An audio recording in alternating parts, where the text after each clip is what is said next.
ED कारवाईवरून देशात अरविंद केजरीवाल के कविता अशा बड्या नेत्यांना अटक झाली आहे, तर राज्यातही अमोल कीर्तीकर, रोहित पवार यांच्यासारख्या नेत्यांना ईडी ऑफिसच्या वाऱ्या कराव्या लागतात।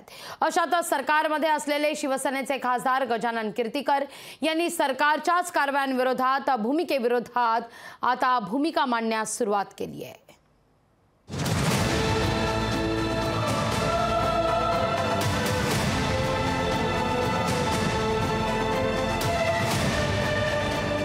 शिवसेना खासदार गजानन कीर्तीकर यांचा मुलगा अमोल कीर्तीकर यांना ईडीनं चौकशीसाठी बोलावल्यानंतर आता लेकाच्या बचावासाठी बाप धावून आला। मुलानं राजकीय विचारापासून फारकत घेतली असली तरी लेकाची पाठराखण करताना शिवसेनेचे खासदार असलेल्या कीर्तीकरांनी सत्ताधारी भाजपला घरचा आहेर दिलाय।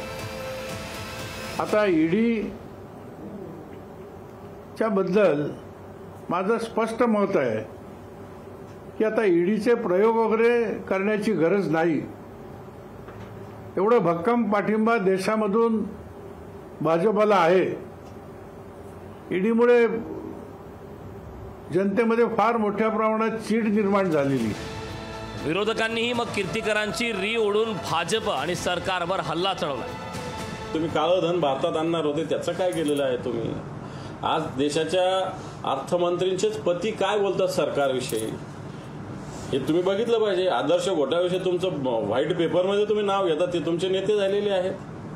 70,000 कोटीचा भ्रष्टाचार अजितदादाचा तुम्ही जाहीर सभेत बोलता पंतप्रधान, ते तुमचे नेते झालेले आहेत। आणि मला असं वाटतं देशाची निवडणूक असताना या मुद्द्यावर चर्चा व्हावी। आज Bharatiya Janata Party, ED, CBI, income tax या भारतीय जनता पार्टीच्या ब्रँच झालेल्या आहे। मला वाटतं सरकारमध्ये असलेल्या शिंदेंची अवस्था काय आहे याचाच अनुभव कीर्तीकरांनी सांगितल्याची खोचक टीका करण्याची संधी जयंत पाटलांनीही सोडली नाही। गजानन कीर्तीकरांचा जे बोल आहे ते मला वाटतं की सर्व एकनाथ शिंदे पक्ष जो आहे शिवसेनेचा, त्यांचा ग्रुप यांना कशाचा धाक दाखवला आहे त्याचा अनुभव गजानन कीर्तीकरांनी सांगितला।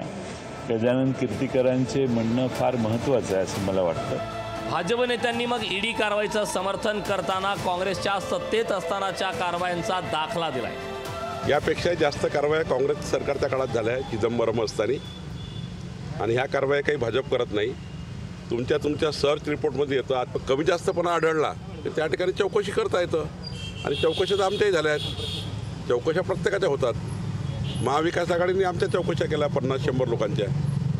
शेवटी सरकार हे याच्यामध्ये कोणी प्रधानमंत्री किंवा कोणी पक्ष हा इन्व्हॉल्व नसतो।